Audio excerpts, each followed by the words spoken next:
എന്നും ഒരേ രീതിയിലുള്ള പുട്ട് കഴിച്ച് മടുത്തെങ്കിൽ കറിയില്ലാതെയും കറി ഒഴിച്ചും കഴിക്കാൻ പറ്റിയ നല്ല സൂപ്പർ സോഫ്റ്റ് ആയിട്ടുള്ള ഒരു ഒണിയൻ പുട്ടിൻ്റെ റെസിപ്പിയാണിത്.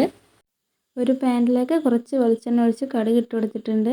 കടുക് ഒന്ന് പൊട്ടി വരുമ്പോൾ അതിലേക്ക് 1.5 ടീസ്പൂൺ വെളുത്തുള്ളി ചേർത്ത് കൊടുത്തിട്ടുണ്ട്. ഇനി വേണ്ടത് 2 മീഡിയം സൈസിലുള്ള ഉള്ളിയാണ്. ആവശ്യത്തിന് ഉപ്പ് കൂടി ചേർത്തിട്ട് വഴറ്റിയെടുക്കാം.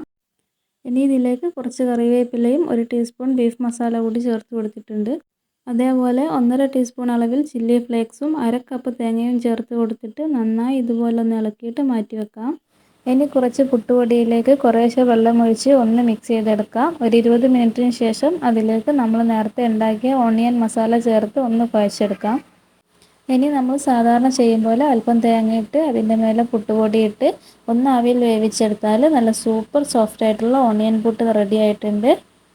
അപ്പോൾ ഡീറ്റെയിൽഡ് വീഡിയോ ചാനലിലുണ്ട്. എല്ലാവരും ഒന്ന് കണ്ടു നോക്കി ട്രൈ ചെയ്യണേ.